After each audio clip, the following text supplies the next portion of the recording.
Welcome to the Holy Post. With a spike in anti-Semitism around the world since the October 7th attack in Israel and the horrible scenes of Palestinian suffering in Gaza, Jews in the U.S. are wrestling with what it really means to be pro-Israel. Today, Phil and I are joined by HOLYPOST pundit Mike Erre to discuss a thought-provoking sermon by American Rabbi Sharon Brous. She asks, is it possible to support one's own tribe without diminishing the human dignity of others? And how does this relate to Christian communities who feel under siege here in America? Then, former State Department official Todd Deatherage shares about his 15-year effort to help Americans understand that the Israeli-Palestinian situation is not a zero-sum conflict. He says we need to stop viewing Israel as some kind of lucky rabbit's foot and embrace a vision for biblical peacemaking in the region. For our Holy Post Plus subscribers this week, we have a new edition of the Holy Post Office, where we answer a question submitted by and voted on by our listeners. This time, Phil, Mike, and I discuss how to know which parts of the Bible to take literally and which to take metaphorically. That conversation is exclusively for Holy Post Plus subscribers who get access to all kinds of bonus material, interviews, shows, books, and merchandise. And just a quick reminder, if you're not yet a Holy Post Plus member, there's still time to take advantage of our special 15% discount on annual subscriptions. Go to holypost.com to learn more. All right, here's episode 593. Hey there, this is Phil Vischer. I'm the host of the Holy Post podcast. I'm here with Skye Jitani. Hi, Skye. Hi, Phil. I'm a little bit sick. I'm a little bit under the weather. You can tell it in my voice. And I didn't want to be the only one who was a little bit under the weather, so I also invited Mike Erre along, who's also sick. Hey, Mike Erre. Woo! Woo! Phil, I just want to say the difference between your voice 5 seconds before we went on air and your voice now is unbelievable.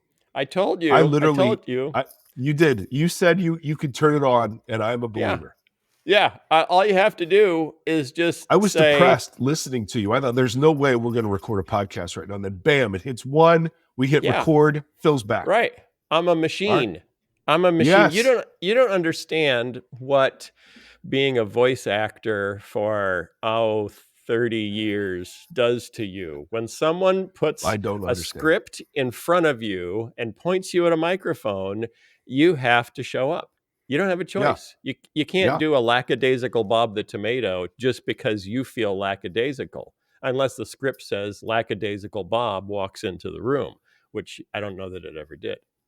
Yeah. Well, in which way you kind of be yourself. But yeah, go ahead, Sorry. I'm sorry. At least we don't have, don't lead people astray here, Phil. This is an unscripted show. There's no script in front of you. No, except for when I start, I always say the same thing, which is, That's true. It's my centering statement. Hey, welcome to the Holy Post podcast. I'm Phil Vischer. I'm here with, so I say the same thing, and it puts me in the frame of mind of the character that I like to call Phil, the podcast host.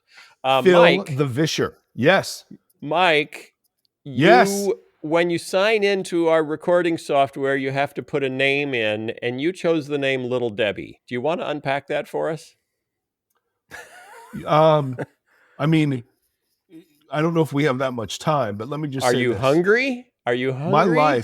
My early life, not late life, early life was dominated by oatmeal cream pies that my mom would pack in my lunch every day for high school. What about Nutty Buddies? Most of your body is filled with Little Debbie products. I mean, and if you saw me, you would know this. And so I'm just giving a shout out. Body by product placement. Body by Little Debbie. Okay. Because we would do the Nutty Buddies, those little nutty things.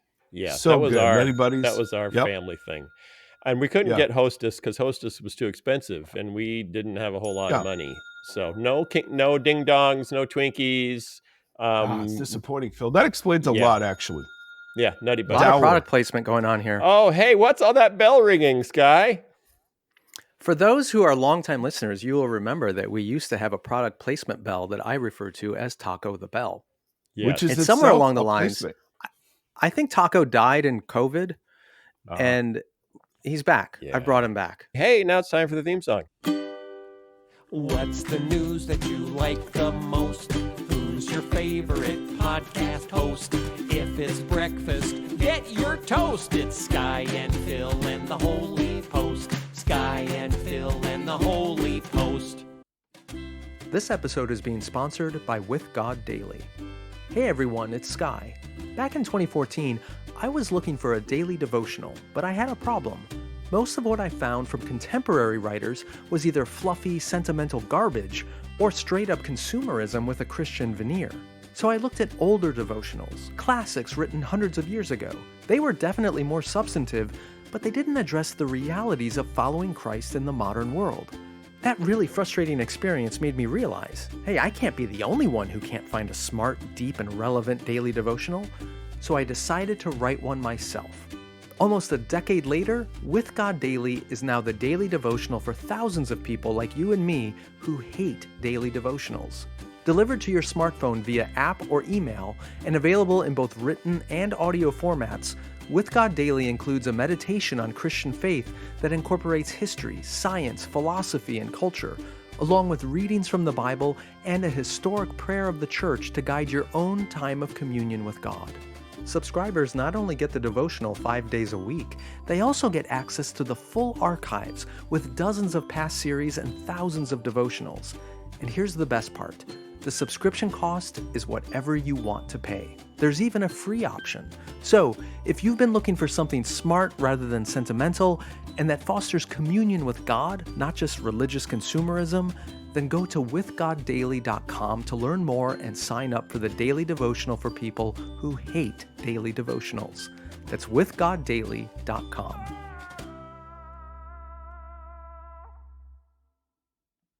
I had a couple of things I was thinking about talking about last week, but we have a guest. Our guest this week is focusing on the history of the Israeli-Palestinian conflict. And I have been listening to some podcasts and some other things that have been really, really thought-provoking around that. And I wanted to talk about that.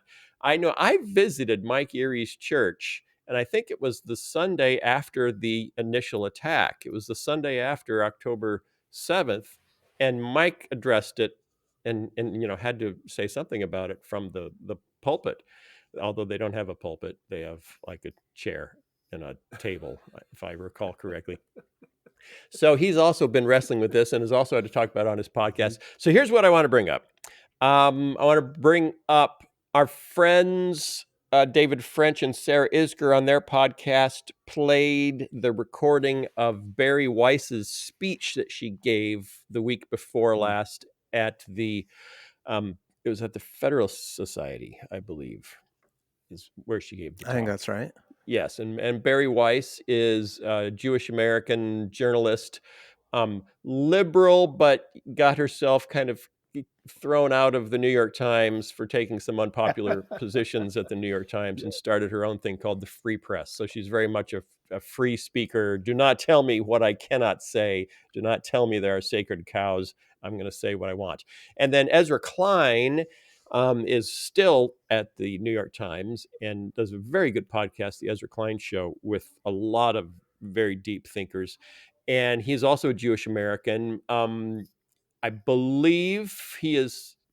Barry is extremely observant. Ezra, I think, is a little less so, a little more secular Jewish, although I still believe he's somewhat observant. And what's interesting is both of them have, like many other more progressive Jewish Americans, are wrestling with what's going on and really trying to figure out how you respond to this. And one of the things that Ezra has done recently, a couple of weeks ago, someone pointed him to the sermons that a female rabbi named Sharon Brous in Los Angeles, a couple of sermons that she had given at her synagogue that were extremely impactful on Ezra spiritually. And so he even says, I'm really uncomfortable talking about spiritual things at all, ever, but I feel like it's important to do that.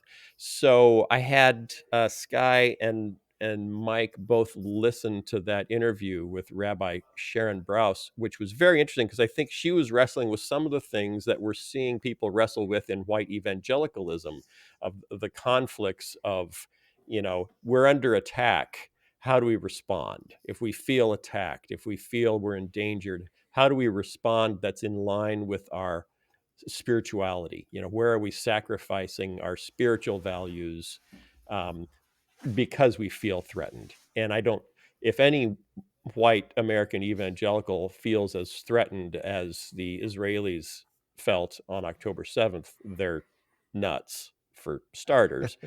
But we're having some similar emotions, or at least claiming a similar level of threat. Barry Weiss's talk was a little less spiritual and a little more, there's a battle between barbarism and civilization, and we have to stand on the side of civilization. But in particular, pointing out, and this is what has really gotten Barry upset, is civilized people defending barbarism because they believe that the Israelis are the oppressor, and the notion that if you are the oppressing class in the world, that there's almost nothing that could be done to you that isn't justifiable on the account of your status as the oppressor. And if you're the oppressed class, and the Palestinians are put in this bucket, then almost nothing you do can be condemned because of your status as the oppressed class. So we have a permission structure to dehumanize them. And then on the left, and this is what, particularly for Barry Weiss and also for Ezra Klein, where they're suddenly finding people they thought were friends and allies, chanting, down with the Jews, or ripping down pictures of kidnapped Jewish children in their neighborhoods, or the rabbi said one of her parishioners at her synagogue, someone wrote "Gas the Jews" on the side of their house. So really ugly things are popping up, and for many intellectual Jewish Americans, they're shocked to see that it's many college professors that are kind of leading the charge in this strange rebirth of anti-Semitism. One of the things Ezra said in the beginning, before his interview, that I thought was super interesting was that we can talk about how millions of Americans are feeling X or Y or Z towards Israel, but that really breaks down to, around age groupings. That older folks like Joe Biden, they remember Israel as fragile. Israel is a gift for the Jewish community. Israel is like facing the very real possibility of their non-existence. Whereas younger folks, say under 30, only know Israel as a nuclear power, as in bed with the United States military, as oppressors, and that those attitudes are popping up with all of the passion therein across different segments of age range. And so, yeah, you're seeing this in college campuses, but I don't see those sorts of things lots of places elsewhere. Yeah. My circles were all people who realize Israel could very well not exist. And so there's a sensitivity there that doesn't exist, I think, if you view Israel as, fully through the guise of oppressor. Right. And someone, I don't know if it's Ezra or someone else, relayed the point of view that it kind of depends on how much you're zooming out from Israel. Like if you're only looking at Israel and the West Bank and Gaza, then Israel is the big oppressor. Once you pull back and realize that Israel is, the size of New Jersey in a sea of Arab states that for most of its history have wanted it to cease to exist, you can come up with a different view. 69% of Americans over the age 65 have a positive view of Israel. 56% of Americans under 25 have a negative view of Israel. So the majority of Americans under 25 have a negative view because they've only grown up with the knowledge of the strong Israel that they see oppressing a minority effectively, even though the minority is the majority in the region.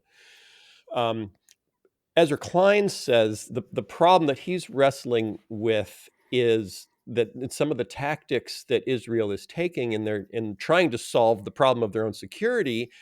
Klein says it's a problem for Israel to not be seen as a moral state. He says it's a problem politically, but it's also a problem spiritually.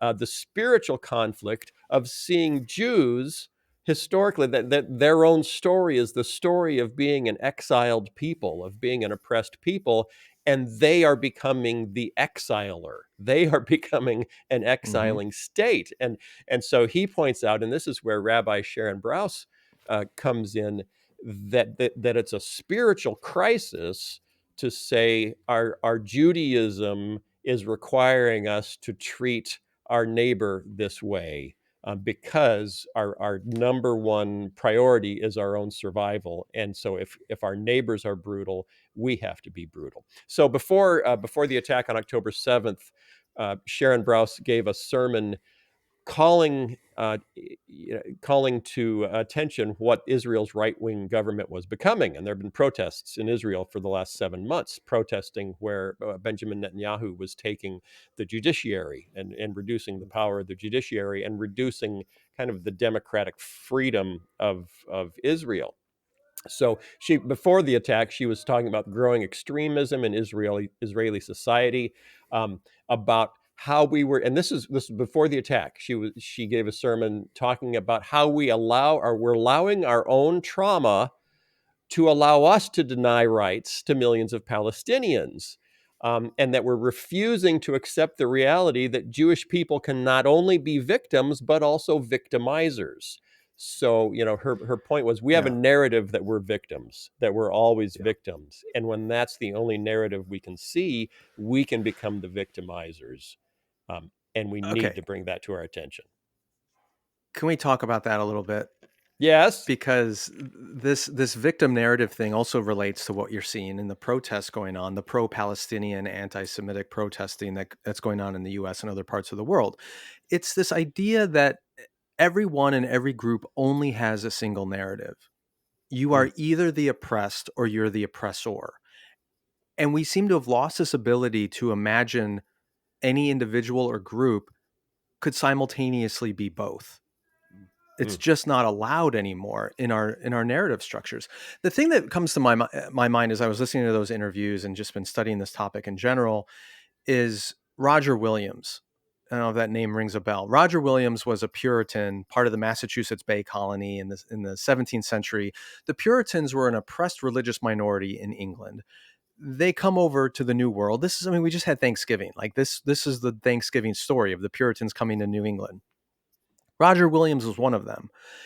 And once they got over to the Massachusetts Bay Colony, Williams started challenging some of the orthodoxy and beliefs of the Puritans themselves. And not in crazy ways, he was still a Christian, but he ends up getting expelled from the Massachusetts Bay Colony because he challenged some of their views and was cast out into the wilderness to die in the middle of winter, and only survived because Native Americans helped him. He ends up establishing Rhode Island as an oasis for religious minorities. And he's the one who kind of comes up with the idea of religious liberty. But he had this metaphor that was really interesting. He said that the government, he called it the ship of state. And he said the powerful people are at the helm of the ship of state. And because they're in power, they oppress others and they put them under the hatches, meaning you're like an enslaved person under the hatches of the ship while someone else is at the helm. And he said sooner or later, the people who are under the hatches end up taking over the ship and they get their hands on the helm and they're in charge. But what do? They end up oppressing a different group of people and putting them under the hatches. And he basically argued that's why we need liberty. That's why we need religious freedom, so that the oppressors don't become, or the oppressed don't become the oppressors. So here you had the Puritans oppressed in England come over to the New World and they end up becoming the oppressors. And same thing you're seeing in Israel now. For a long time, Jews were deeply oppressed. They endure the Holocaust in Europe. And now they go to Israel and they're accused now of being the oppressors. And you've seen this over and over and over again in history. You see it in the Bible where the Exodus happens. God's people are freed from oppression in Egypt. And what do? Within a short order, they become oppressors. And, you get Solomon and all. It just goes, the story goes round and round and round. And it's just shocking that we have to learn this again when history is full of this pattern. And that we don't have the imagination to hold groups and individuals as capable of both, rather than just categorizing them as one or the other. Right. I think back to my reaction to 9/11 and the failure of discipleship in my heart and in our churches to what happened when it was us. And one of the things that Rabbi Sharon talks about is, hey, that view that you articulated, Phil, that's an easy view to hold on October 6th. Mm. On October 8th, after the terrorist attack, aren't you proven wrong that this sort of Pollyanna naive, hey, we have to be for life and for everybody. And she gets into that really beautifully. But I was reminded of what it was like September 12th through 13th and, whatever else, how bloodthirsty we were as Christians, as churches, and there was a continuum, to be sure, but there was no moral imagination other than, hey, we got to get the people. And we invoked biblical imagery, to justify our getting the people. And so the shift from oppressor to oppression seems to be, or oppressor to, or from oppressee to oppressor, seems to be when there's threat. Exactly what we talked about at the beginning. Right. And so I was just reflecting on the 9/11 journey going, man, that's not something that people do out there. That's something I've done too. Mm-hmm. Right. Rabbi Brous says that the core of the Jewish message from Jewish scripture is that everyone is created in God's image, that every single human life has worth and can contribute to the world. She says the 5 books of Moses, 4 of 5 are dedicated to the experience of our people walking out of degradation toward the promised land to build a just society. She says this is at the heart of every Jewish holiday and ritual. You were strangers in the land of Egypt. Do not oppress the stranger. But she also says she recognizes that there are hardliners in Egypt or in Israel who are also reading the same scriptures and focusing on the promises of the land. This is your land. Right. Take this land. Right. Drive out the people that are standing in your way in this land.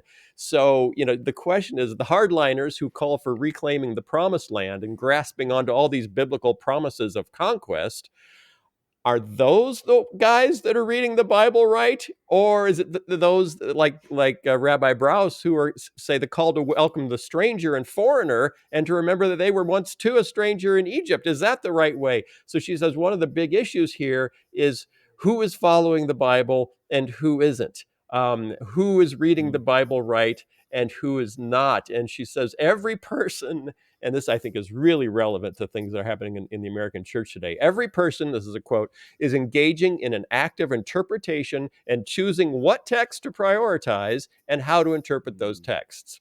And I wanted to bring that up because, boy, does that come up a lot in evangelicalism, white evangelicalism today, of which texts are we focused on? Because the Bible is big enough and diverse enough a body of writing that you can justify a whole lot if with selective reading. I just finished reading over the holiday weekend Tim Alberta's new book, The Kingdom, the Power, and the Glory. Ooh. He's a journalist, writer for The Atlantic, and he's a Christian. I'll be interviewing him pretty soon for the HOLYPOST.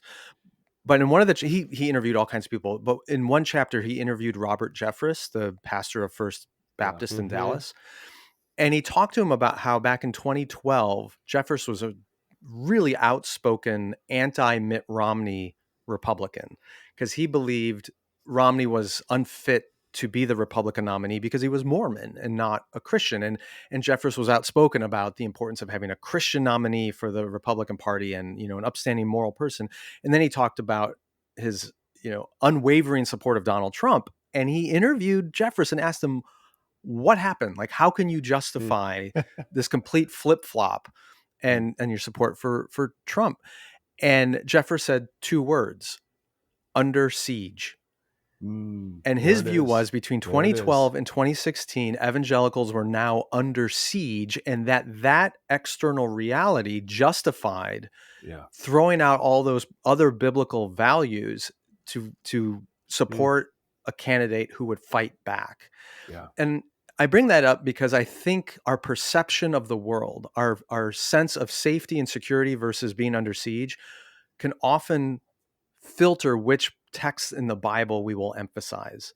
So when we don't feel under siege, it's all love your enemy, forgiveness, be merciful, everyone's created in God's image. But if you feel deeply threatened, then passages about conquest and wiping out the non-believers and separation and purity, all that takes on a great deal of gravity. And that's why, going back to the point I made at the beginning, it's really, really important that, well, as I think it was Max Dupree who said the first responsibility of a leader is to define reality.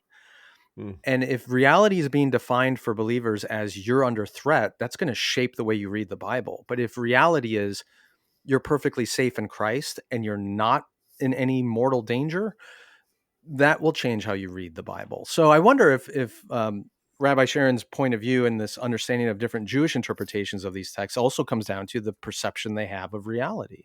Well, she articulates that she's calling us, them, to simultaneously hold strong tribal allegiance alongside the care for the other at the same time, which is almost, impossible for us to try to do. I mean, there were parts of the interview that sounded more Christian than most of the Christian stuff I hear out there. Yeah, it was absolutely remarkable. I couldn't commend it, more to those of you who are listening. But she, the ability to love another while you're under threat, bro, that's it. That seems the toughest spiritual discipline in the modern world. She uses the story of Abraham and Lot as the example here, and that, after they were estranged and they'd gone their separate ways and they'd kind of divided up the piece of land and both had grown large and prosperous, Lot and his family are kidnapped by, a neighboring hostile force.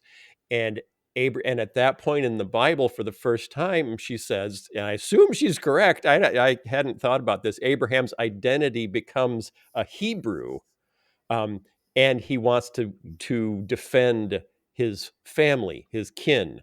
And she says that there are certain wounds that shift our identity and shift how we view ourselves, and that Abraham felt that his bond to Lot, even though they were estranged, now superseded, his own personal safety, and he had to go and fight a war to bring back Lot and his people. He says Abraham is successful, but after that, he's fearful of something. And what he's afraid of, and this was a quote, it says that there might have been one righteous innocent among those that he killed in rescuing Lot. His fear is that he killed a righteous person in the enemy, that they were not all, the people that were evil and deserved death. And the lesson that Rabbi Brous takes from this, she says, Jews must feel the connection and responsibility they have to their family, but also be always aware that their actions could cause great harm to others. She says, our work in the world as descendants of Abraham is to do whatever we can to minimize harm to other people. She says there's an inherent conflict between the tribal and the ethical, the connection to one's own kin combined with ethical commitments to all people, and that there's always the danger of retreating into the tribal in a time of crisis and staying there. And what she's trying to do is encourage Jewish Americans and Israelis to strengthen particularly Jewish Americans. She says many modern progressive Jewish Americans had almost become a little embarrassed of Israel in the Netanyahu years and how it was becoming less and less progressive and slightly illiberal. She says we have to strengthen our tribal attachment and our universal attachment to everyone and the principles we believe in at the same time. So my question is, because that's really interesting. My question is that analogous for Christians? Do we have a tribal attachment, biblically speaking, in the same way the people of Israel would have had a tribal attachment? I mean, is the church the equivalent? Do we need to say, first and foremost, I'm going to defend the church? Because there's a lot of people, particularly in the Christian nationalist world, saying, yes, we're supposed to have ordered loves, and our first love is for our own kin, and then for the world after that? And I'm really curious what you guys think of this. Skye's dying to talk. Yeah, Skye was biting. He was ready. Yeah. Well, here's the weird part. Yes and no. So damn it, Skye. That's what I was going to say. There are clear texts and where Paul talks about, caring for those within the household of faith first, and then caring for those outside, particularly the poor. Right. And he applies this to judgment as well, that judgment comes first for those within the household of faith in the church, and God will deal with those outside. So there is, but here's the no part, is when you look at the current rhetoric around Christian nationalism, when you look at the current rhetoric around kinism and all that kind of nonsense, the irony is they're not calling for Christians to show preferential care for fellow Christians. What they're calling for is for white Christians to show preferential treatment to white Christians. Come on. So in the church, there is neither Roman nor Greek, there's neither male nor female, there's neither slave nor free, they're all one in Christ. So if you really want to be consistent, then our primary first ordered concern should be for all our brothers and sisters in Christ, all of the believers, regardless of their ethnic identity, regardless of their citizenship, regardless of the color of their skin, regardless of their denominational background. But that's not what we're hearing. We're hearing, because they don't care about African-American Christians as much as they care about white Christians. That's explicit in what they're saying, that it should be your national ethnic identity first. And so, yeah, it's a perversion of that biblical value that we're seeing in kinism and white Christian nationalism. Is there a level, though, where there's something unique and distinct about the Jewish people? Little Debbie, go. I need to add something. Because what Skye said, I have nothing to add to. So I just want to point out that was a great statement. Shut up. Okay. Oh, that was it? That really is what you wanted to add? He had to add nothing. He took everything. He took everything. Okay. Is there a point? Yeah, and part of this is just the history of the Jewish people. She says there's been a message for the Jewish people throughout history that no one is, that you're on your own, that we are a people set apart, that we are a people called out from the others on our own, and we are uniquely hated by the nations and uniquely pursued to extermination by the nations. Now, part of that is biblical. Part of that is just looking at world history and drawing some conclusions. Yeah, but to extend her argument a little bit, because I think it finds commonality in the New Testament with the church. Yes, the Hebrews, the Israelites, the descendants of Abraham, whatever label you want to put them, have been called out by God, called out from the world for a special covenant with God. But for what purpose? Mm-hmm. So that through them, God might bless the whole world.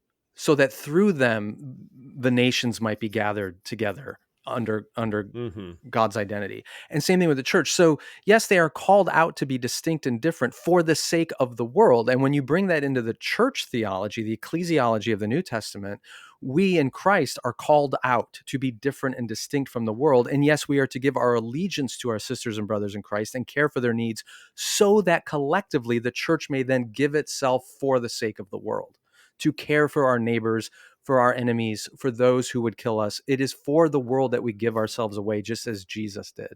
So there is a both and. Yeah, we got to care for one another within our own identity group, whether that's Jew in the Old Testament or Christian in the New Testament. But in both cases, it's for this, ultimately for the sake of the other, for those outside, that we do that. And that's what gets lost.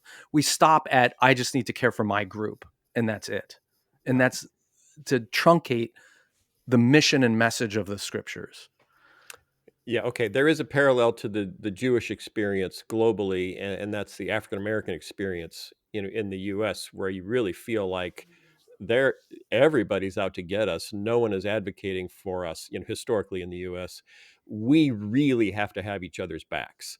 And you see that in the experience of the Black church. You see that even in the to the degree to which the Black church became a center of political activity, not just spiritual activity, because they were denied access to all the other centers of political power. So they had to organize, they had to have each other's backs. And there was a consideration for quite a while that if you were African American and you didn't vote for the candidate that your church or your community was recommending, you were betraying your community to go against who they had decided was the least offensive candidate. And there's a lot of criticism. I hear tons of criticism in the white Christian community for African American Christians having each other's backs. Like, well, if they can do that, then we can do that. And it completely, it's the same thing with Jewish communities. Well, if they can take care of their own, then we can take care of our own, and we're the dominant ones, and we should be the dominant ones. So let's make sure that we remain the dominant ones, because that's what groups do. And is there something to say about, a seriously historically oppressed group having a different posture toward the world Absolutely. than one that is not? Yeah. Little Debbie, help me out. That's all the theology of exile. I mean, that is so much of what Rabbi Sharon and just great swaths of New Testament ecclesiology draw from. That I don't know of much outside of the writings of Solomon, much of the Bible that was written from the perspective of a military power, centered, influential, wealthy, right? All of its minority reporting, all of its exilic writing. And so for us to take what is clearly written to, about, and from the point of exile and adopt that, into seeing us, that's the delusion that Skye's referencing all the time about if we see ourselves as under threat, then we can do anything. And that's so damaging for the white American church to see themselves that way, to see themselves in exile, right, as under siege or something.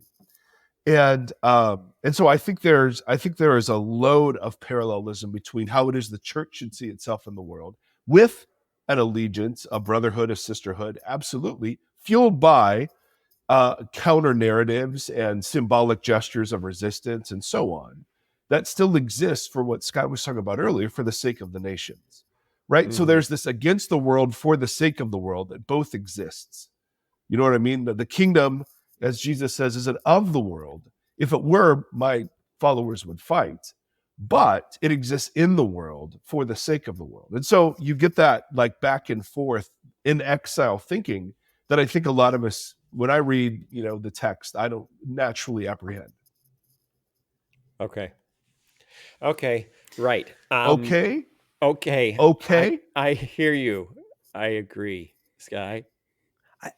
Yeah, going back to what you were mentioning earlier from the Ezra Klein interview, when the way you interpret what's going on in Israel with the Palestinians often comes down to the altitude or scope at which you look at it. If you just look at that little piece of land, it looks like Israel's the Goliath and the Palestinians and if you look David. at the last 20 years, or if you look at the last 100 years. Right.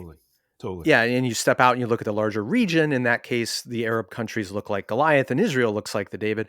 Right. Same thing when it comes to, pick your context in the US. If you look at the entire United States and you look at our long history, then white Christians look like Goliath.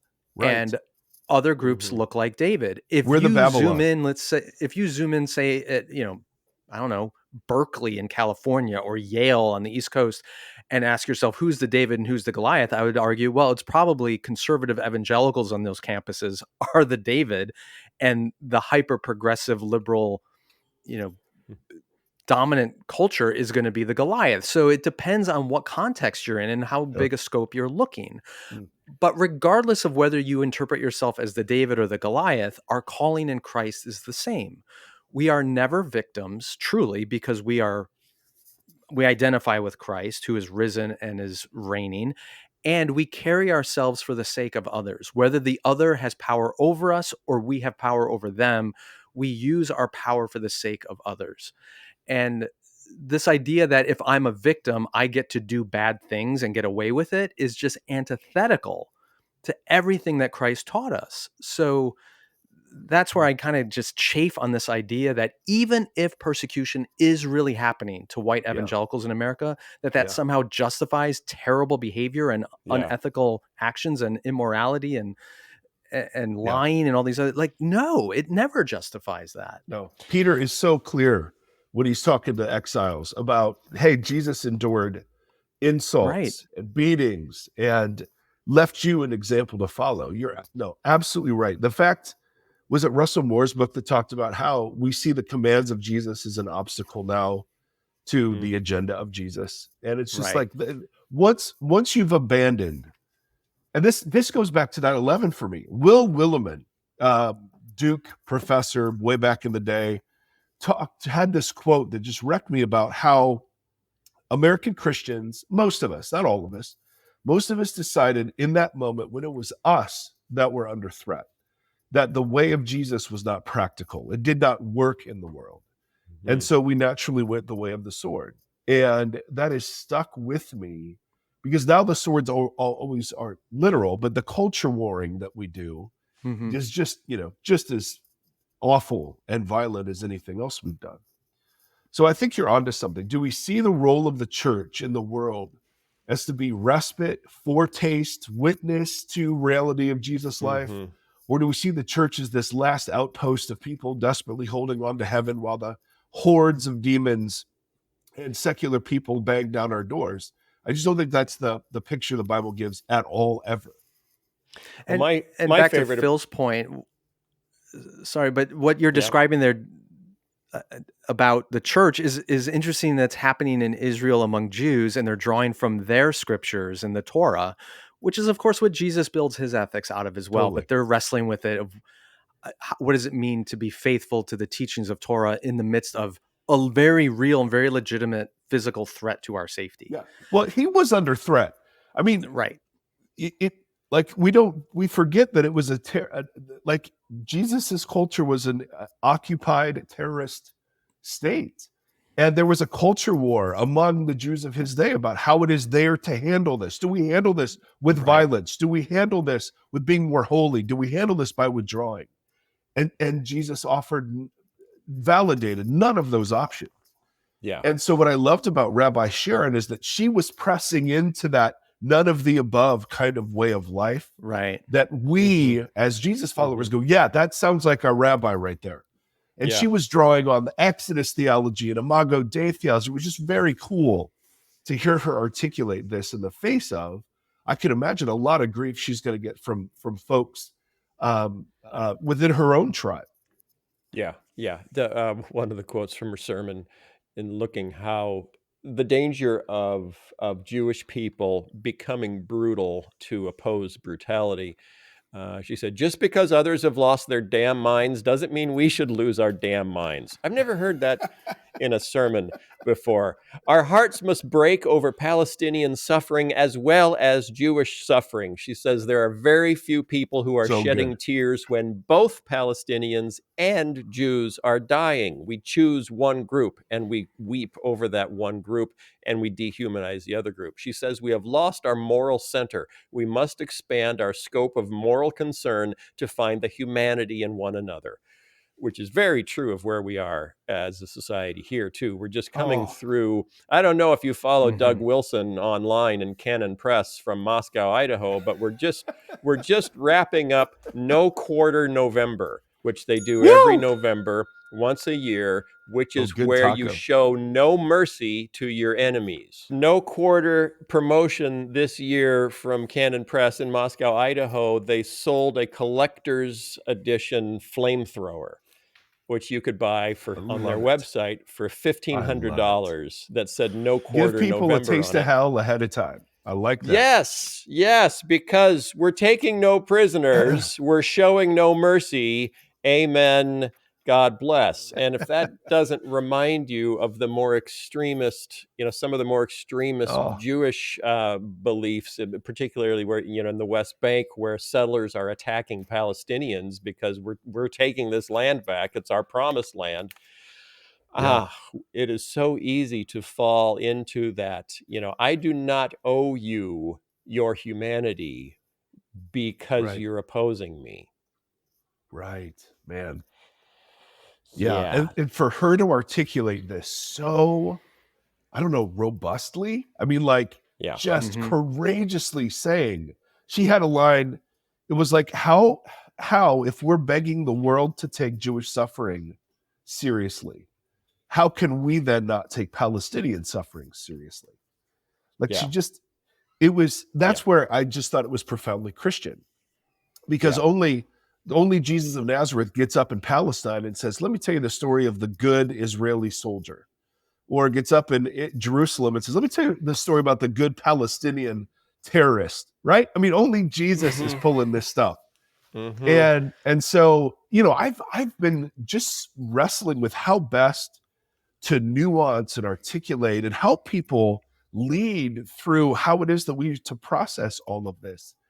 And I don't know, her posture in this was amazingly refreshing for me. It was really profound. I listened to the podcast 3 times, just soaking in, like, okay, that's it. That's really what it is. And it matters most when it's you under threat.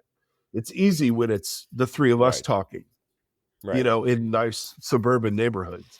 Yeah. But, my favorite is to live in a context where I am safe, but get all my news from a context where people like me are in danger. So I can vicariously absorb their victim status. There you go. And then I can dehumanize the people in my context who aren't doing anything to me at all. Oh, so good. Well, that goes to Skye. I mean, Skye, you're kind of on fire today, and I don't mean to compliment you. But the parallel between what's your area of focus, how wide is it? Because there are people in America who do experience persecution for being Christian. Right. We're not going to negate that. Absolutely. And I love the point, even if you do, the range of responses is defined by the range of responses Jesus himself practiced. But the fact that we take those pieces, those stories, those images, and then reflect them on American culture as a whole in order to justify the siege mentality, that's the tragic part, right? That's where we're not bearing witness to a kingdom.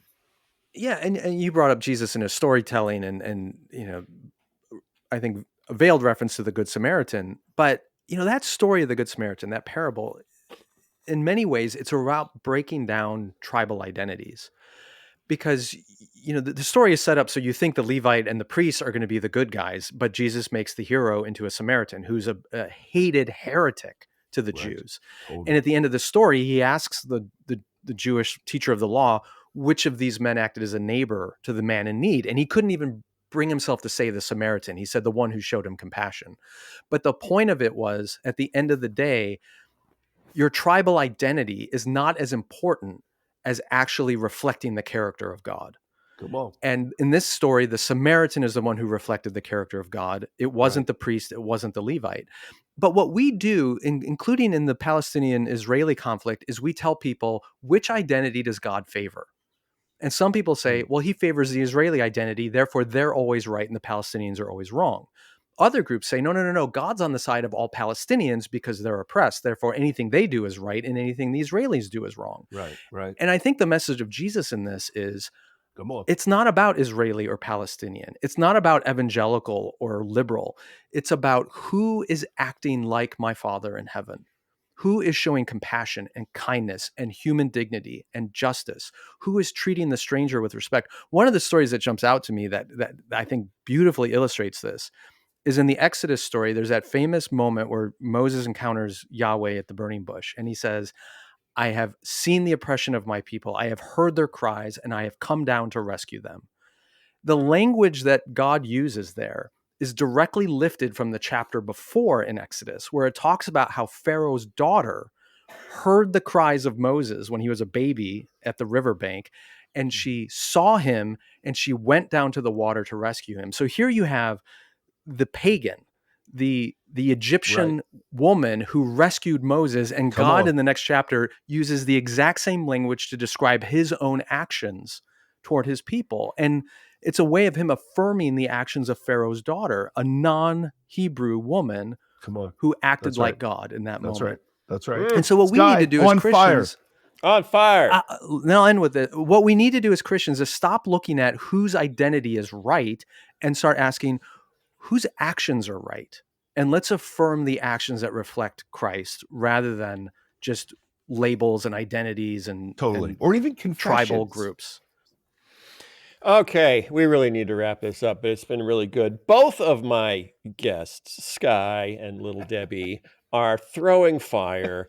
And in the honor of that, we're going to sell a commemorative $1,500 flamethrower with either Skye or Mike Erre's face on the side. And then you can enjoy sharing the gospel with your neighbors.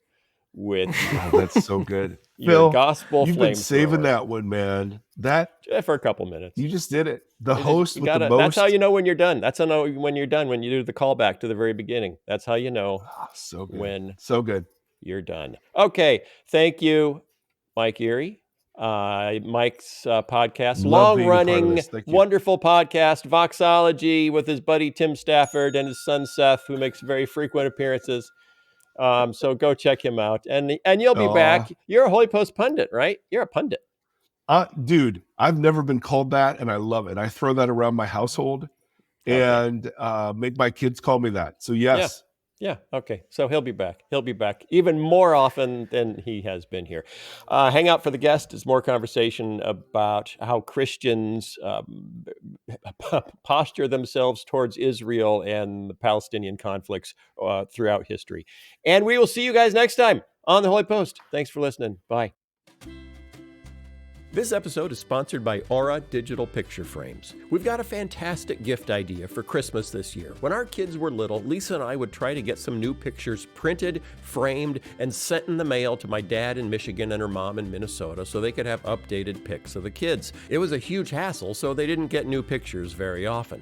The Aura Digital Picture Frame makes sharing pictures so much easier. Give one to someone you love, and when there's a great new photo to be shared, just click a button and it pops up in their picture frame. Wirecutter called the Aura Digital Picture Frame the best digital photo frame, and it's one of Oprah's favorite things. Wi-Fi enabled and super easy to set up with a high-resolution, high-quality screen. Give the best Christmas gift this year and visit auraframes.com today to get $30 off their best-selling frames with the code HOLYPOST. These frames sell out quickly, though, so get yours before they're gone. That's AURA frames.com with the promo code HOLYPOST. Terms and conditions apply. And thanks to Aura Digital Picture Frames for sponsoring this episode.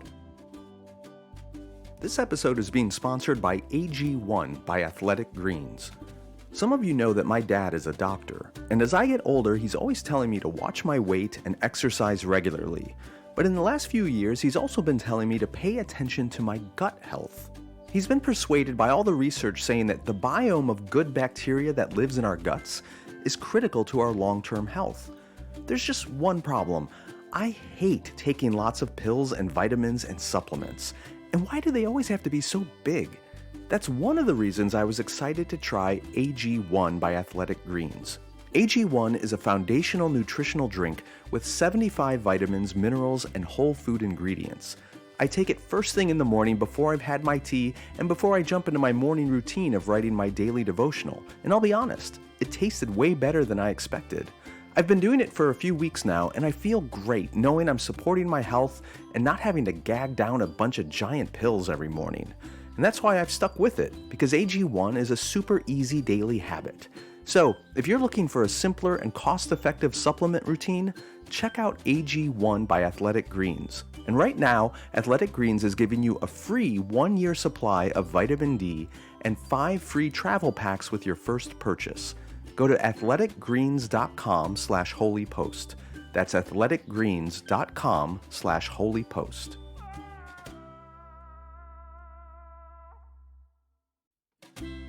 Why has the U.S. been Israel's strongest ally since 1948? That's a complicated question. There's the fact that Israel is a democracy in a region where that's been historically rare. There's the Cold War dynamic in which many of Israel's neighbors were aligned with the Soviet Union. And then there's the shared Judeo-Christian values between our countries. But one of the most significant reasons, says my guest today, is that a lot of American evangelicals see the modern state of Israel as a lucky rabbit's foot, a good luck charm, believing that America's support for Israel is a way to guarantee God's blessing for the U.S. Unfortunately, this very simplistic view doesn't equip the U.S. or American Christians for the incredibly hard and complicated task of peacemaking in that region. Todd Deatherage is executive director and co-founder of the Telos Group, a nonprofit that he describes as pro-Israeli, pro-Palestinian, and pro-peace. Before founding Telos, he spent 16 years in senior positions in both the legislative and executive branches of the government. From 2005 to 2009, he was chief of staff in the Secretary of State's Office of Policy Planning at the State Department. He also spent 2 years as senior advisor in the department's Office of International Religious Freedom, where he specialized in religious freedom in the Middle East. He joined me to talk about the overly simplistic approach many Americans have toward the Israeli-Palestinian conflict and what it looks like to approach the issue through the lens of Christian peacemaking. Here's my conversation with Todd Deatherage.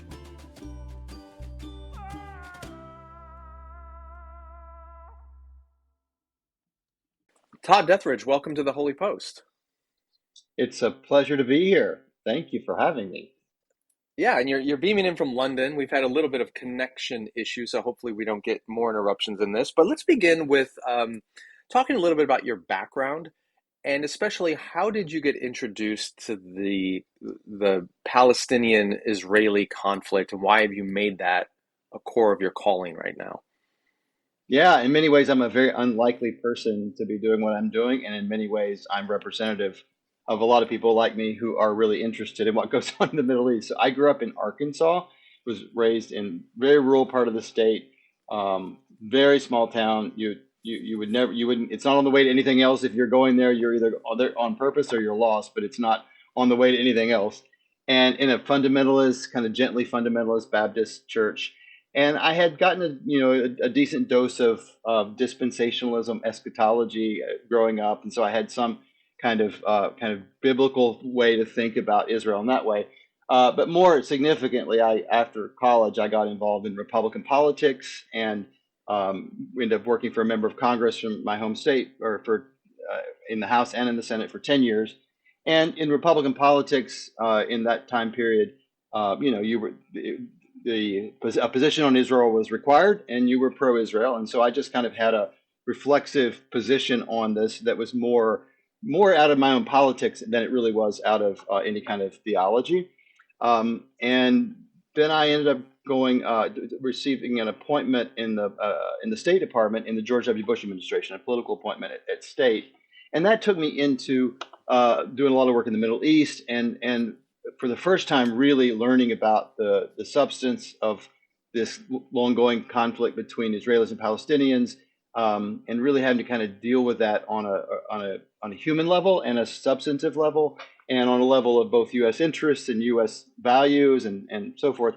And in doing that, I met just a lot of people. I met a lot of Jewish Israelis, a lot of Palestinians, Muslims, but also Palestinian Christians, a community that I wasn't really familiar with.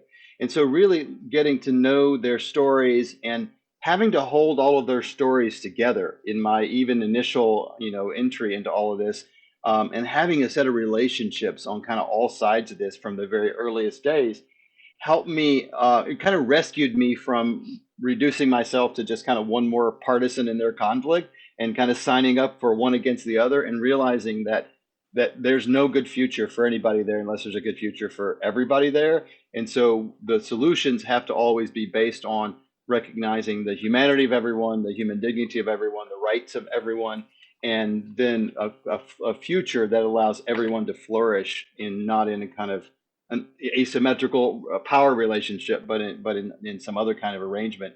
And that the U.S. played a big role in it, and that people like me, more conservative Christians, were one of the main drivers of how the U.S. gets involved there. And so I felt really complicit in the things that were going on there as an American and as a Christian in helping shaping that reality. Because what I learned both from my time in the Congress and in The State Department was, this is a vexing foreign policy challenge for the United States, but it really functions like a domestic political issue. A lot of Americans care about it. It's the Holy Land, so you have Jews, Christians, and Muslims who care about it.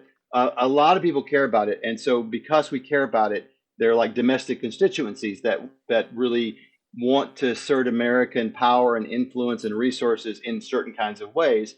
And all that can be really well intended, but a lot of that ends up looking like things that make the conflict actually harder for Israelis and Palestinians to solve.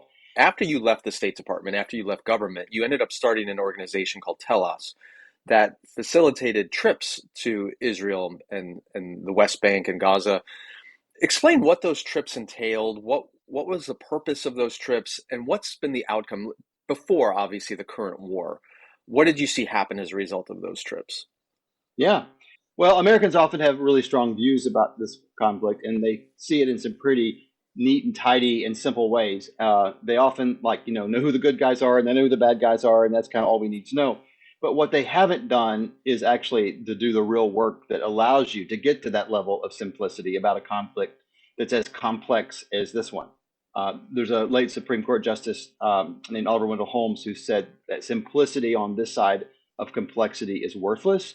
Simplicity on the other side of the complexity is great value, but to get to an honest simplicity about complex things, you have to be willing to do the work, and that's true in all areas of life, and it's particularly true in this. And so our trips are designed to help Americans do the work, so they can get to some simple truths about the Israeli-Palestinian conflict, but they're born out of actually having delved into it, understood the reality, met with people. Had the experiences they need that allows them to get there. So our approach is rooted in what we call the principles and practices of peacemaking, and we take folks on an experimental learning journey in which they do things like listen to viewpoints that are different from their own in a spirit of curiosity, trying to understand how someone else who's made in the image of God could come to such a different conclusion about something so important. We teach them to hold different experiences in tension, showing them how two different things can be true at the same time. We help them develop relationships.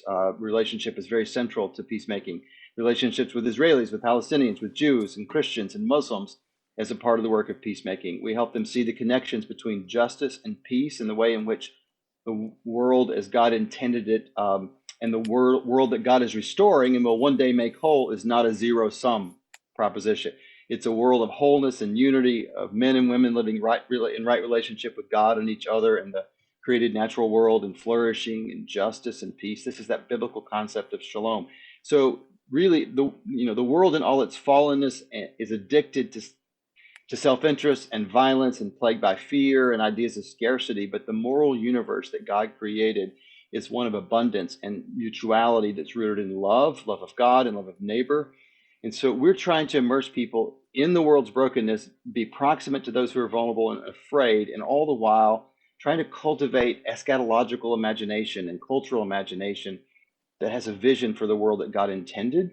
And so we just give them a really diverse and unique set of experiences that take them into all that reality there, meeting with, sharing a Shabbat meal with a Jewish family on Friday night and have an Israeli guide take us through the Holocaust Memorial and visiting with Palestinian refugees and Muslim leaders and meeting with Palestinian Christians who many American Christians don't even know that there are Palestinian Christians, and introducing them to just a whole variety of perspectives there as a way to, again, do the work of understanding, which then allows us to figure out what is the work then of peacemaking and repair and reconciliation and justice look like in a way that allows everyone to flourish better and differently than they are now.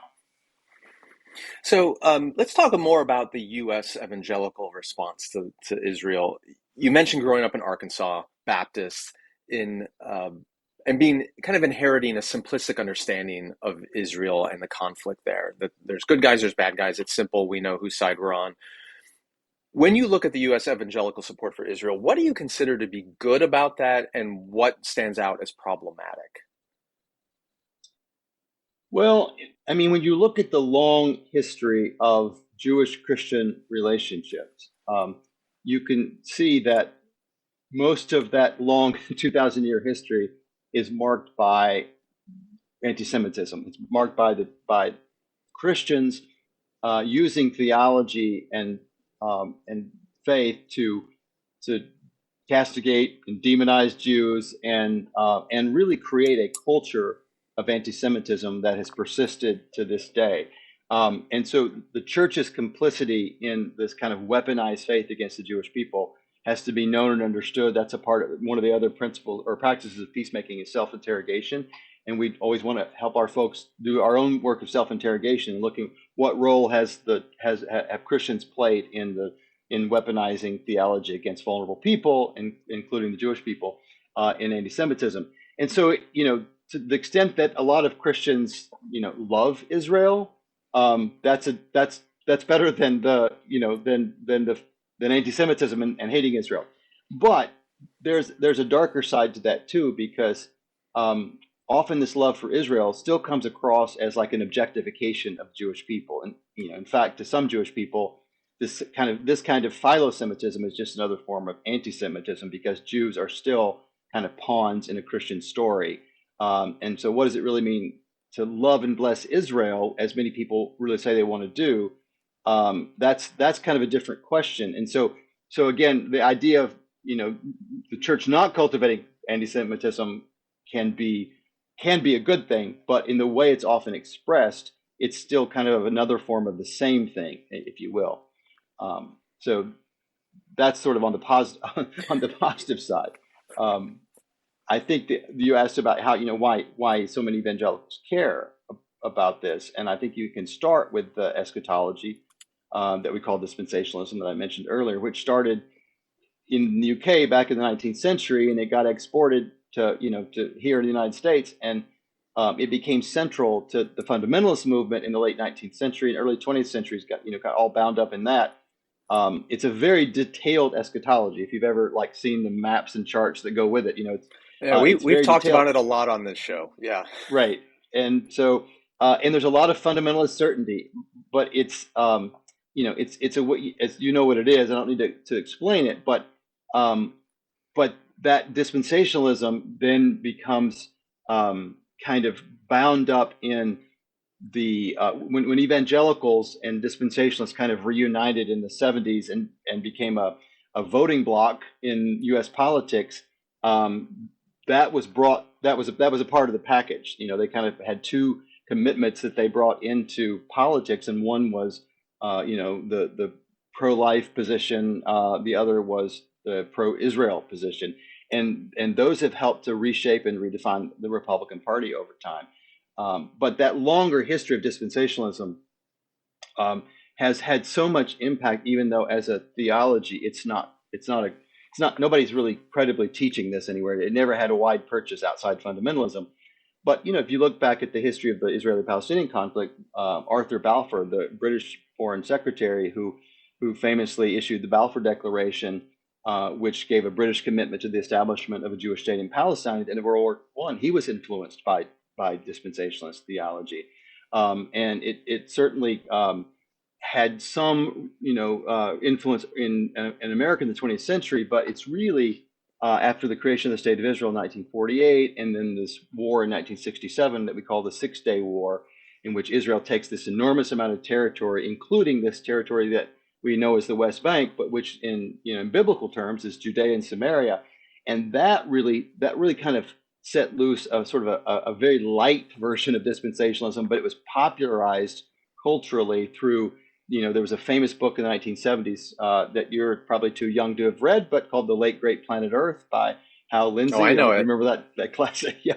And then it's so at some point this very light form of dispensationalism just began to really seep into the water table and help form and shape an entire generation of Christians. I mean, how about those Tim LaHaye and Jerry Jenkins, novels, the Left Behind series, and a couple of really bad Kirk Cameron and Nicolas Cage movies that came out of all that. Yeah. Okay. And so hold on one second, because I want to deviate a little bit into this, because in my experience engaging with evangelicals in the U.S., I don't want it to be too disparaging, but they're not, in my experience, the most nuanced theological thinkers. And I'm not talking about the academics and the people who are writing the books. Of course they are. But your average church-going evangelical in America doesn't think deeply about theology, especially dispensational theology. And when this topic of Israel has come up, what I've come up against routinely is a very simplistic response, which is rooted in Genesis 12:3, where God says to Abraham, I will bless those who bless you, and whoever you curse, I will curse. And that verse gets thrown around a lot. And what I hear from American evangelicals is, well, we want to be on the side of Israel so that God will bless America. In other words, it has really very little to do with deep theology. It has very little to do with the actual geopolitical realities on the ground in the Middle East. And it has everything to do with almost a political prosperity gospel that says we want our country to prosper. Therefore, we got to throw some bones to Israel to make God happy. It's a very juvenile, kind of almost pagan vision of God, that if we just do nice things for Israel, God is obligated to bless us. Is that, in your experience, what you've heard a lot as well, or am I isolated in that? No, that is mostly what it is now. So that's kind of the next step of this. So, dispensationalism kind of is no longer a credible force. Mm-hmm. These notions get popularized, but that's what I hear most right now. And since I've been doing this work, is that version of Genesis 12, I'll bless those who bless you and curse those who curse you. And I have said exactly what you've said, that it's like a version of the prosperity gospel. Israel's a lucky rabbit's foot. And so to bless Israel is like, that's our ticket. And I've had so many people tell me that America's success and prosperity as a nation has been directly connected to the way we've treated Israel, and that our doom is to do anything different. And that's not a deep theological position, but that's a deeply felt view that a lot of people have. What I would often counter to people who have that view is that, well, what does it really look like to bless Israel? So if you really want to bless Israel, is it to just sort of, baptize everything that the government of Israel is doing, and that's good? Or is it, to be a friend might be sometimes to say, friends don't let friends drive drunk. I'm going to take the car keys away. You're doing some things that are not actually in your own interest. Is blessing Israel doing the kinds of things that would help Israel to solve its core conflict, its core issue, which is to make peace with the Palestinians that were displaced in 1948 when Israel was created? I mean, that could be a version of blessing Israel. It doesn't get interpreted in that way, but it is a way to suggest people, if you really want to be a friend to Israel, it could look like something different than just saying whatever Israel is doing is okay, right? Should be supported. Okay, so going into the effect of all of this a little bit, whether it's the dispensational theology that really dominated the 20th century, or this more political prosperity gospel, the Israel as a rabbit's foot, as you put it, it's been really, really effective. There was a Pew survey that came out in 2013. It found that 82% of white evangelicals in America say that God has given the land of Israel to the Jewish people. Only 40% of American Jews believe that. So double the number of evangelicals believe it versus Jews themselves believe it.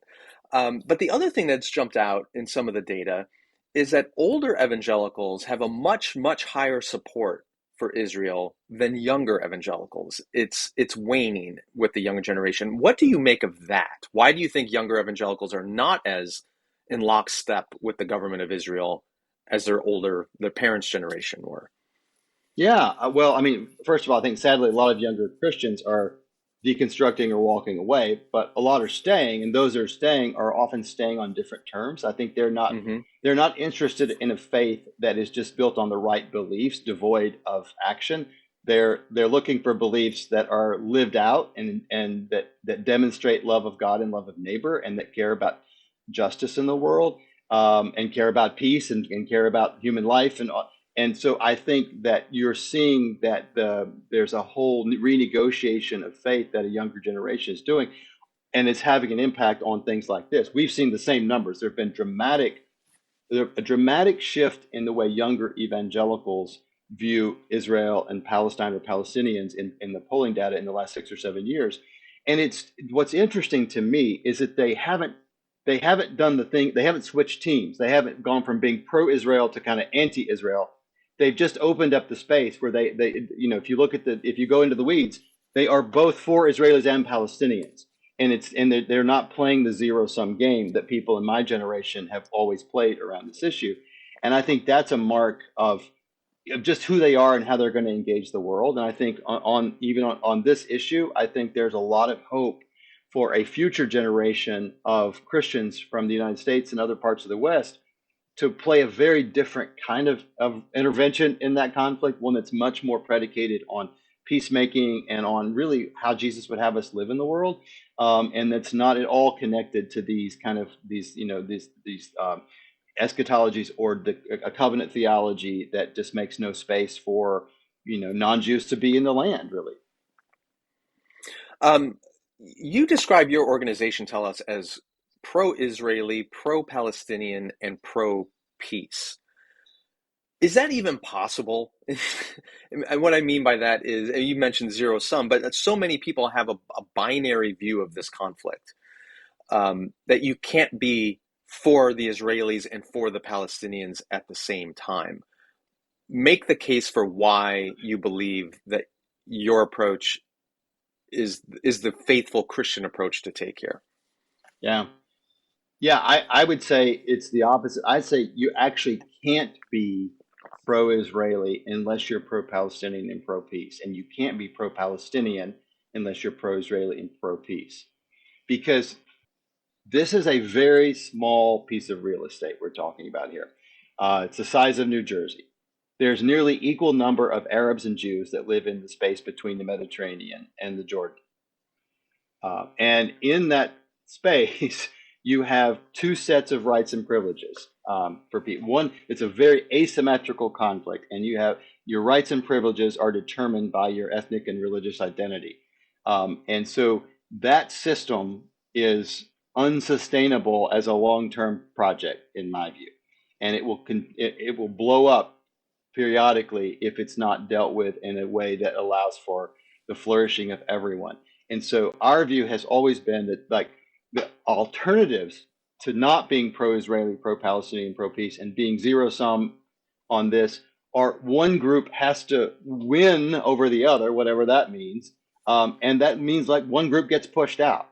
And Palestinians have felt like for 75 years they have been enduring this displacement and being pushed out of their land, and we're seeing that play out again in horrific ways right now, as over 1 million people have been displaced in this tiny little postage stamp of real estate called the Gaza Strip, are being pushed out and displaced in this war that's happening in real time while we're talking today.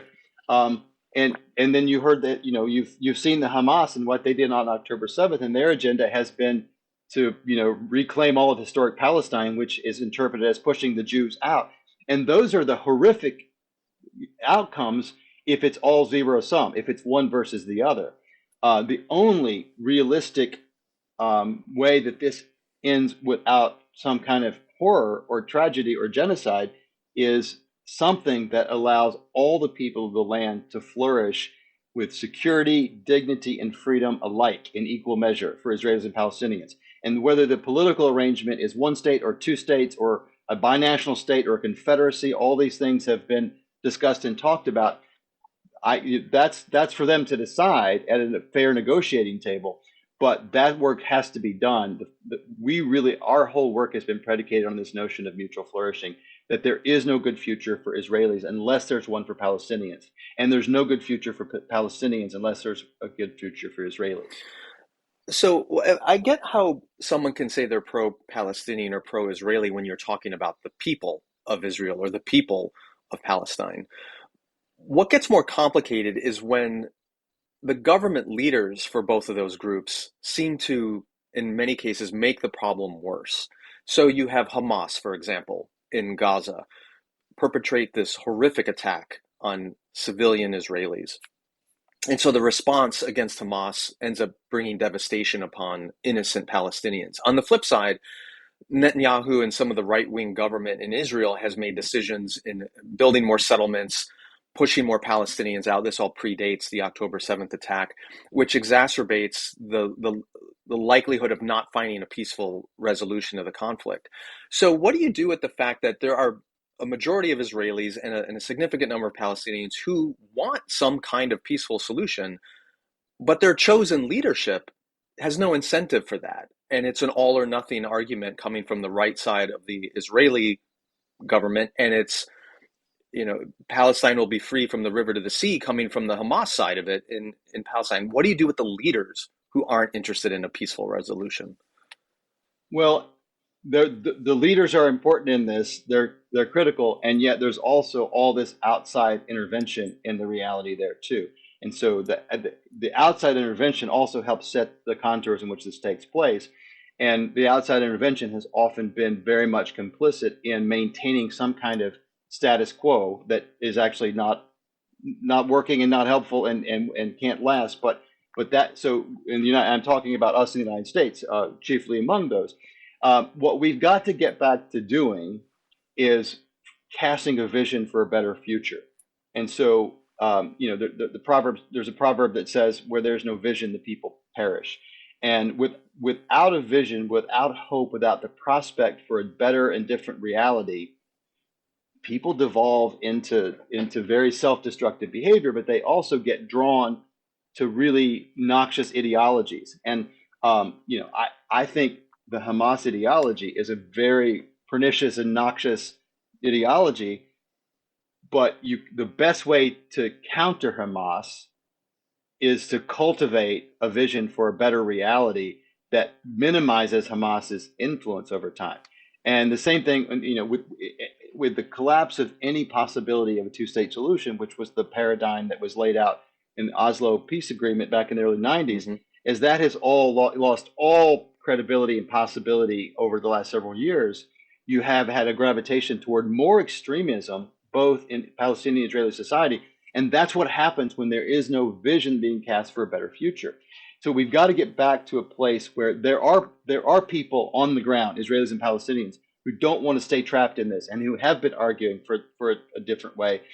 They've not been supported by those of us on the outside enough. Their voices haven't been amplified. We haven't directed our outside interventions, our policies and our resources to that. We have not directed our resources in ways that minimize the way in which the two-state solution completely collapsed. And so there's just a lot of culpability on this of how we got here. And so it took us a long time to get here. It's going to take us a long time to get out. So how do you respond to folks who argue, you mentioned the Oslo Peace Accords, which were largely led by the United States under President Clinton in the 1990s. How do you respond to people who argue Israel put forward a path toward a two-state solution, at least once, some argue twice, before the Palestinian Authority, and Arafat and other Palestinian leaders rejected those options? And so when Israel has tried to go down a visionary path of some kind of realistic, secure future, it was the Palestinians who rejected it. Therefore, why would they do it again? Is that a legitimate understanding of what happened in the past, or do you think that's a misunderstanding and it's unfair to put the blame on the Palestinian leadership for rejecting these options 20 plus years ago? Yeah. Well, to really unpack all that would take more time than we have in the short conversation we have today. But yes, the narrative that we have often heard is that, Israel put forth a deal and the Palestinians rejected it, and so there's your problem. It is way more complicated than that. And if you want to, learn about that, there's some places you can go. You can read some of the memoirs of the negotiators about all of this, including the number 2 guy on the American team, a guy named Aaron David Miller, who basically said, the problem was that President Clinton loved Israel too much, and as negotiators, the United States acted as Israel's lawyers, and we just basically, would say to the Palestinians, here's the Israeli red line, you have to accept this, but they didn't. We never did that in return for the Palestinians. There's a lot more we could unpack about the failure of Oslo, but there was real support by large numbers, and the polling data showed overwhelming numbers of Israelis and Palestinians supported the Oslo process. And you had leaders that signed the agreements and so forth. And then you had the opposition to Oslo. And so the Hamas arises as an opposition to the PLO's participation in Oslo, and begins to try to undermine the process through violence and suicide bombings. But you also have to remember that there was a very significant religious Zionist, in particular, opposition to Oslo in Israel. And an Israeli Jewish religious Zionist assassinated the prime minister of Israel who signed the agreement. There was a lot that was done to undermine the process, and the United States role again is really should be subject to a lot of critique as well as how we did that. So there's a lot of ways in which Oslo fell apart. There was another, there are other attempts in the Bush administration where I served. There was also an attempt to reach an agreement in 2007 and 2008, and then we could go into a lot of detail about why that came apart. The Obama administration made 2 attempts, and the most serious one was under Secretary Kerry. Didn't come all the way to any kind of agreement, fell apart. On and on it goes. President Biden is the first president actually to make no effort to try to even imagine some kind of deal. Trump put forth his own plan that went nowhere. But the President Biden, I think, his neglect of even trying to take this seriously as an issue, but yet trying to forge ahead with a normalization agreement between Israel and Saudi Arabia is part of the predicate as to why this happened now, why the attack of October 7th happened when it did. It's obvious Hamas had been planning this for a long time, but there's just a lot of blame to go around, and it is way oversimplified to say what many people say.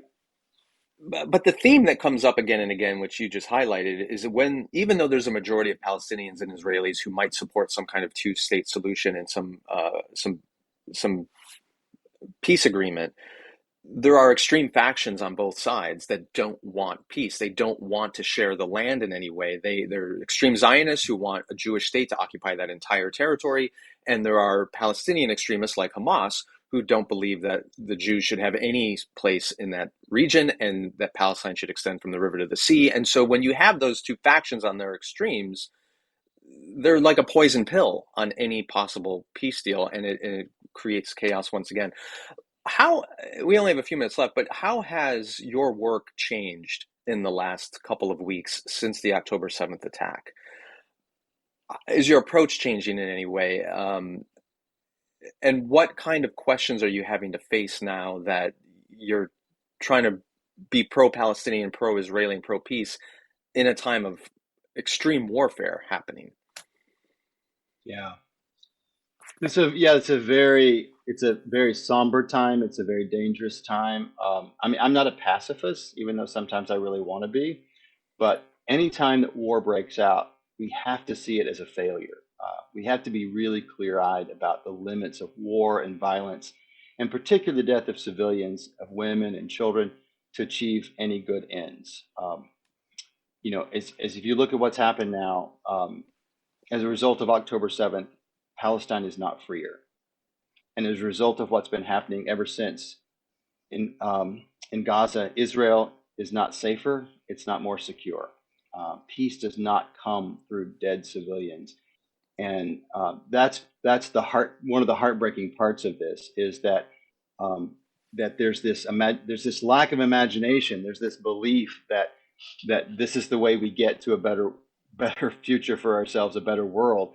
And in the end, all we're doing from October 7th forward is creating more and more heartache, more and more families destroyed or ripped apart by violence, and the possibility of another generation committed to acts of revenge and hatred. And so that's really hard. Tellus has spent 15 years trying to cultivate this space of mutuality, this place that people could step into to support the mutual flourishing of Israelis and Palestinians in a better reality. And in a moment like this, that's just really turned into a space of mutual grief. I have both Jewish, Israeli, and Palestinian staff. We have a wide network of relationships and friends, and deep friendships and partnerships on all sides of this conflict. And so right now there's this time of real grieving all that is lost and being lost, but it's not over. It's also a time to act and to say that more death and destruction is not the answer to, we have fully and continue to condemn the barbarity of the Hamas attack. We've continued to call for an end to the indiscriminate bombing of Gaza and the forced expulsion of people there, and to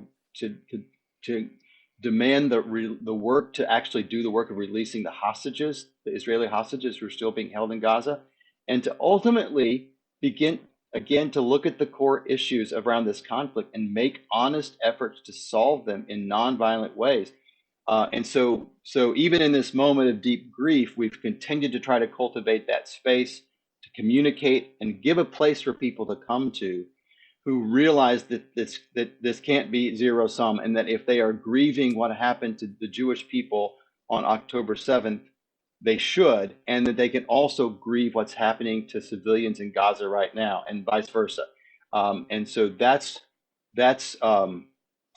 been our work so much, is to continue to cultivate that space and to allow people to come into it and understand and embrace, and then find ways to act out of that space in ways that project these ideas that there is somehow a bloody violent end to this thing that somehow works and makes the world safer and more secure and freer for the people who live there. Last question. Speak to the people listening to this who are Christian leaders or influencers or pastors or somebody who has some authority in a Christian community. How would you advise them to speak to the people under their care about this conflict right now? What would you say not to do or not to say? And what would you draw from our own Christian faith and our scriptures to highlight in the midst of this historic moment? Yeah. Well, I would say, reminding people that we're all made in God's image, so we can all do beautiful things in the world, and we're all sons of Adam and daughters of Eve, so we can also do really self-interested things in the world, and that Israelis and Palestinians are those people. And so these clean lines between good and evil don't exist in the same way that we want them to. To remember that God is a God of peace and justice and mercy. That's an important reminder that pastors need to remind their people. To remind them that change and transformation are possible. It can feel hopeless, and the things we've been talking about can sound really intractable and hopeless. And you've got people with poison pills, and people are going to want to always undermine these things. But nobody thought that the Catholics and Protestants would come together in Northern Ireland and sign a Good Friday Agreement and lay down their arms, and they stopped killing each other. And there's a lot of work to still be done there on reconciliation, other things. But nobody thought apartheid would end bloodlessly in South Africa. We're Christians. We believe in the power of God to change hearts and lives. And as hearts and lives change, when the transformation can happen in societies and in systems of power and injustice and everything else. So reminding people that change is possible when we allow the kingdom of God to break through. And then remind people that there are Christians there and that they've been there since the very beginning. There's a church, in the book of Acts that has been present ever since, and to remind people to connect into the voices of fellow Christians there. And then I'd say one other thing to do is for pastors to call their people to do the work of self-interrogation, which is one of the practices of peacemaking, to repent of the ways Christian faith and theologies have been weaponized against Jewish people, as we talked about. There's no anti-Semitism that sustains and persists for centuries in Europe, except the church, perpetuated it. But to also look for ways our theologies today ignore or diminish the humanity of Palestinians and tie those views to the exercise of American power. And then in that way, we are weaponizing our faith right now against vulnerable people, including one of the world's oldest Christian communities in the Holy Land. And so really do that honest work of self-interrogation. And then remind folks that, peace and justice are intertwined, as Dr. King taught us, but as the Hebrew prophets, reminded over and over again, that, as King said, peace is not the absence of conflict, it's the presence of justice. So it's not just about calm and quiet and people not shooting each other. It's actually doing the work of making the world more just and fair and equitable. And that is how we get to more peaceful communities and situations, even the one like the one there. Calling people to be peacemakers, I think, is the bottom line for all this. I think peacemaking is perhaps the most neglected aspect of discipleship for many Christians, especially in the American church, and really calling people to take seriously the things Jesus said. Maybe someone wrote a book about that kind of thing. I don't know, but maybe you did, I think, about taking Jesus seriously, but taking seriously the things he said and how he called us to live as his agents of healing and repair and reconciliation in the world. and embrace that call to be peacemakers in a world that's really addicted to violence and polarization and needs people to do the honest work of justice and healing. Yeah, amen. It is disturbing how many American Christians have bought into the rhetoric and the metaphors of war when it comes to our faith, that we're in a battle against the forces of secularism, or we have to fight for the kingdom of God. And yet it's the imagery of peacemaking and taking up our cross that is really the way of the kingdom. Todd, thank you for your time. Thanks for your work in this area for many years. Thank you for reminding us to be peacemakers rather than to blindly adopt what we've inherited or the political biases of our communities. And with you, we continue to pray for the peace of that region and trust that God's people there and here will continue to do the good work that he's called us to. For those who want to get more connected to your organization, what's the website they can go to? It's telusgroup.org. Okay, we'll put a link to that in our show notes, and hopefully we can have you back on the show in the coming months to hear updates on what you're doing and as the things on the ground change in Gaza. Thanks again for being with us. I'd welcome the opportunity. It was a real pleasure. Thank you so much for what you're doing. The HOLYPOST podcast is a production of HOLYPOST Media. Production assistance by Mike Erre. Editing by Area Code Audio. Help us create more thoughtful Christian media by subscribing to HOLYPOST Plus at holypost.com/plus. Also, be sure to leave a review on Apple Podcasts so more people can discover thoughtful Christian commentary, plus ukulele and occasional butt news. Visit holypost.com for show notes, news stories, HOLYPOST merchandise, and much more.